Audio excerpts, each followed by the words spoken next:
Hello दोस्तों, आज मैं आपके लिए लेकर आई हूँ एक नई कहानी जिसका नाम है दाने दाने पर लिखा होता है खाने वाले का नाम।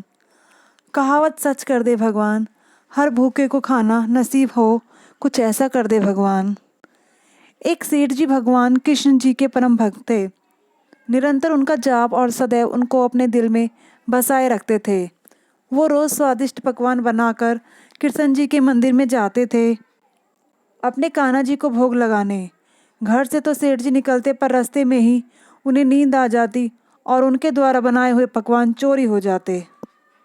सेठ जी बहुत दुखी होते और कान्हा जी से शिकायत करते हुए कहते, हे राधे, हे मेरे कृष्ण, ऐसा क्यों होता है? मैं आपको भोग क्यों नहीं लगा पाता हूँ? कान्हा जी सेठ जी को कहते, हे वत्स, दाने दाने पे लिखा है खाने वाले का नाम। वो मेरे नसीब में नहीं है, इसलिए मुझ तक नहीं पहुँचता। सेठ थोड़ा गुस्से से कहते हैं, ऐसा नहीं है प्रभु, कल मैं आपको भोग लगा कर ही रहूँगा, आप देख लेना। और सेठ चला जाता है। कान्हा जी मुस्कुराते हैं और कहते हैं, ठीक है। दूसरे दिन सेठ सुबह सुबह जल्दी नहा धोकर तैयार हो जाता है और अपनी पत्नी से 4 डिब्बे भर बढ़िया बढ़िया स्वादिष्ट पकवान बनाते हैं और उसे लेकर मंदिर के लिए निकल पड़ता है।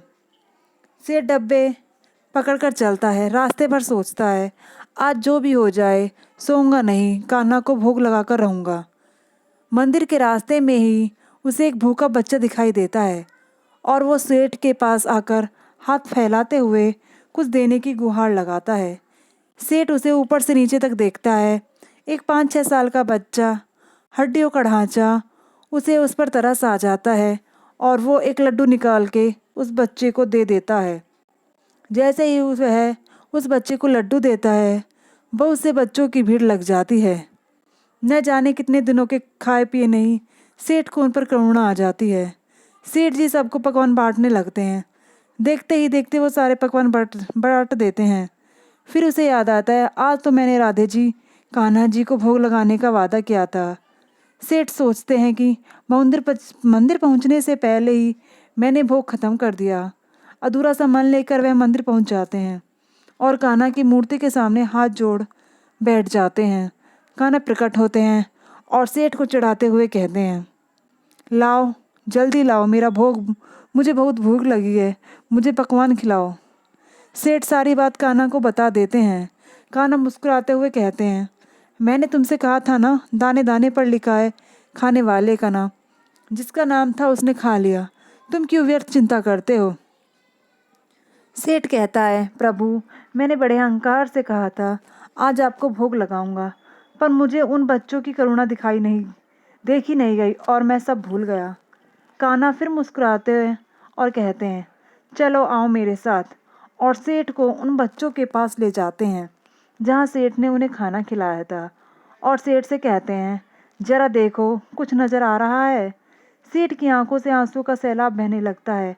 स्वयं बांके बिहारी लाल उन भूखे बच्चों के बीच में खाना के लिए लड़ते नजर आते हैं। कान्हा जी कहते हैं, वही वो पहला बच्चा है जिसकी तुमने भूख मिटाई।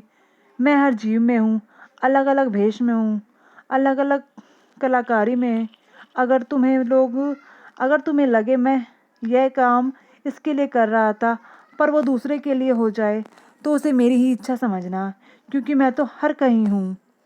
बस दाने नसीब की जगह से खाता हूँ। जिस जिस जगह नसीब का दाना हो वहाँ पहुँच जाता हूँ। फिर इसको कोई भी नहीं रोक सकता, क्योंकि नसीब का दाना नसीब वाले तक कैसे भी पहुँच जाता है, चाहे तुम उसे देना चाहो या ना देना चाहो। अगर उसके नसीब का है तो उसे प्राप्त जरूर होगा।